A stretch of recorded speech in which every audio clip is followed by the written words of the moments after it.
রুবেল তাড়াতাড়ি করে সেতুকে তুলে নিজের গাড়িতে শোল। সে তোদের বাড়িতে নিয়ে যেতেই নিজের মেয়েকে অজ্ঞান অবস্থায় দেখে সেতুর বাবা মা জেন খুবই চমকে গেল। কিন্তু রুবেল তাদের সান্ত্বনা দেওয়ার জন্য বলল যে সে তো শুধুমাত্র ফ্রাস্ট্রেশনে পড়ে জ্ঞান হারিয়েছে। এই বলে রুবেল নিজের বাসায় চলে গেল। কন্যা আগামীকালই তাদের বিয়ে। অনেক প্রস্তুতি এখনও বাদ আছে। পরের দিন দুই পরিবারের মাঝে যেন খুশির পাহাড় নেমে আসে। আজ সেতু আর রুবেলের বিয়ে। বাহিরের সবাই রুবেলের সাথে কথা বলছে আর এদিকে ঘরের ভিতর সেতু বসে আছে। রুমে কেউ নেই। যেখানে সেতুর সবচেয়ে বেশি খুশি হওয়ার কথা সেখানে সেতু কিছুটা মনমরা। ধীরে ধীরে বিয়ে খুব ভালোভাবে সুসম্পন্ন হল। বসে যে রুবেলের বাড়িতে প্রবেশ করল। রুবেলের একটা মামাতো ভাই ছিল, তার বয়স 11 বছর, দেখতে অনেক সুন্দর। ছেলেটির নাম বাপি। রুবেলের মামাতো ভাইয়ের মা বাবা ছোটবেলায় মারা যায়। তার আর আপন বলতে পৃথিবীতে কেউ ছিল না। আর তাই রুবেল তাকে নিজের বাড়িতে এনে স্কুলে ভর্তি করে দেয়। আর তখন থেকেই রুবেলের মামাতো ভাই তাদের বাসায় থাকে।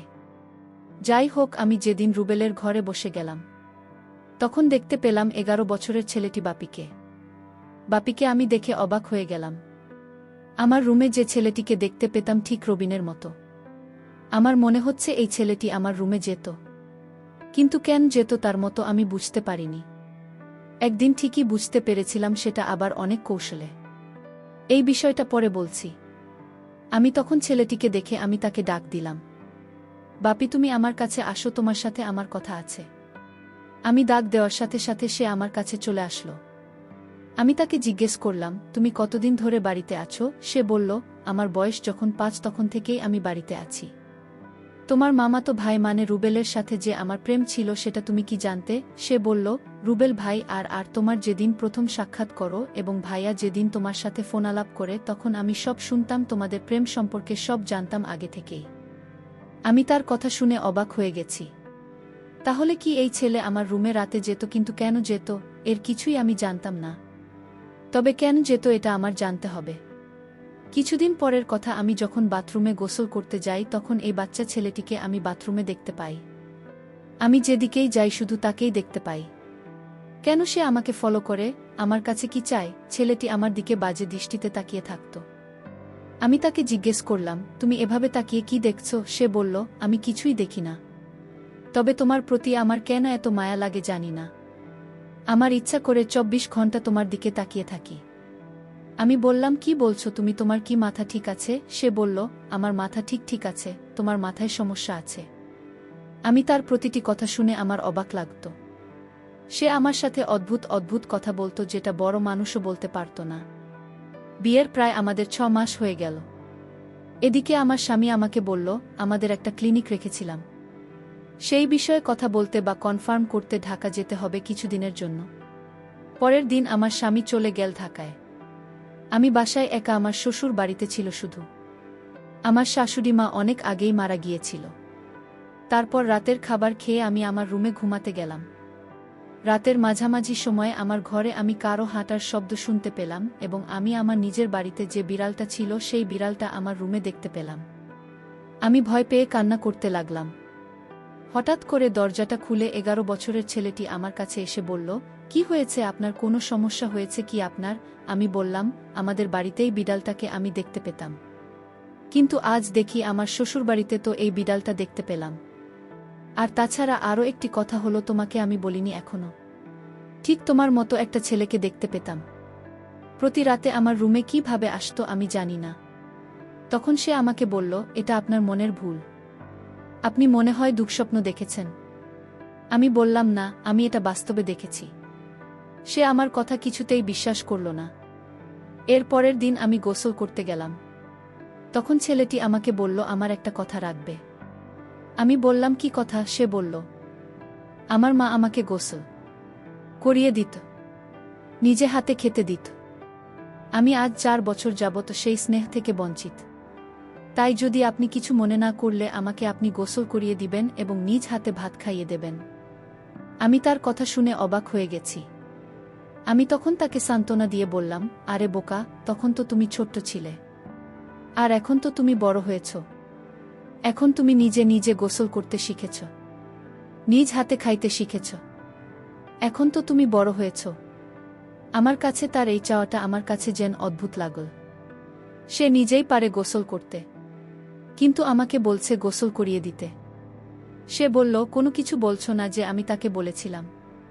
আমি বলেছিলাম তুমি আমার ছেলে না, আর তাই আমি তোমাকে গোসল করিয়ে দিতে পারবো না। হঠাৎ লক্ষ্য করলাম ছেলেটির চোখ দিয়ে পানি জবলজবল করে পড়ছে, কান্না করছে আর আমাকে বলতে লাগল, বড়দের কাছ থেকে শুনেছি ভাবি হচ্ছে মায়ের সমতুল্য, তাহলে তুমি আমাকে কেন গোসল করাতে পারবে না আর নিজ হাতে ভাত খাওয়াতে পারবে না? আমি তার কথা শুনে বারবার অবাক হচ্ছি বলে কি ছেলেটা। আমি তাকে বলেছি, ঠিক আছে, আমি তোমার সব কথা শুনব, তার আগে তোমার একটা সত্যি কথা বলতে হবে। সে বলল, আমি কোনো দিন কারো সাথে মিথ্যা কথা বলিনি, আর বলবো না। আপনি বলেন, কি বলবেন? তখন আমি তাকে জিজ্ঞেস করেছিলাম, আমার বাড়িতে রাতে তুমি কি আমার ঘরেই বিড়ালটি ছেড়ে দিতে এবং তুমি কি আমার রুমে যেতে? তখন সে বলল, আমি যেতাম। তার এই কথা শোনার পর আমার সারা শরীর ভয়ে কাঁপতে লাগল। মাত্র 11 বছরের ছেলেটি কিভাবে আমার রুমে গেল? আমি তাকে আবার জিজ্ঞেস করলাম, কেন যেতে আমাদের বাড়িতে? তখন সে বলল, আগে আমাকে গোসল করিয়ে দাও, তারপর বলছি। তার আগে আমি কিছুই বলবো না। তার একটাই কথা, তাকে গোসল করিয়ে দিতে হবে। আমি তাকে সন্দেহ করতে লাগলাম আর ভয় করতাম, কারণ তার যে কোনো উদ্দেশ্য আছে। আমি মনে মনে একটা সিদ্ধান্ত নিলাম তাকে পরীক্ষা করার জন্য। আমি তার মনের উদ্দেশ্য তা জানার জন্য আমি তাকে গোসল করাতে রাজি হলাম। আমি তাকে গোসল করাতে নিয়ে গেলাম। গোসল করার সময় সে কান্না করতে লাগল আর বলতে লাগল, আমার মা বেঁচে থাকলে হয়তো তোমার মতো এভাবে গোসল করিয়ে দিত। 11 বছরের সেই ছেলের কথা শুনে আমি অবাক হতাম। ঠিক আছে, আজ তো তোমায় গোসল করিয়ে দিলাম, তোমার কথা রাখলাম। এখন বলো, এই বিড়াল এবং আমার ঘরে তুমি কিভাবে যেতে? তখন সে যে কথাটা বলল তা শুনে আমার মনে হলো আমার দম বন্ধ হয়ে আসছে। সে বলল, আমার মা মারা যাবার পর আমি আমার মায়ের জন্য কান্না করতাম। আমি আমার মাকে কিছুতেই ভুলতে পারতাম না। আমার মায়ের মুখখানা সবসময় চোখে ভেসে উঠত। আমার রাতে ঘুম আসত না। আমি মামার কোনো কথা শুনতাম না। আমি এদিক সেদিক চলে যেতাম। তখন মামা আমাকে একজন সাধু বাবার কাছে নিয়ে চলে।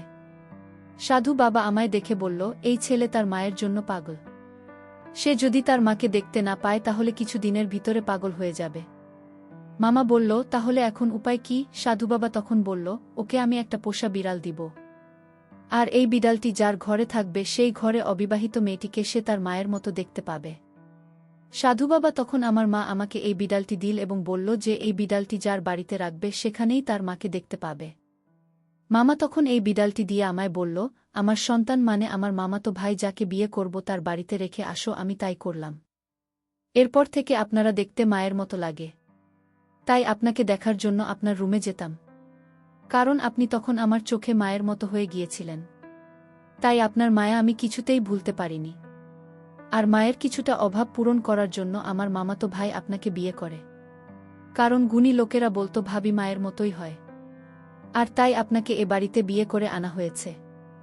হয়তো এই সম্পূর্ণ প্ল্যান আমার ছিল, শুধু আমাকে ভালো রাখার জন্য। আমি তার কথা শুনে অবাক হয়ে গেলাম এবং তাকে আমি মায়ের মতো স্নেহ করা শুরু করলাম।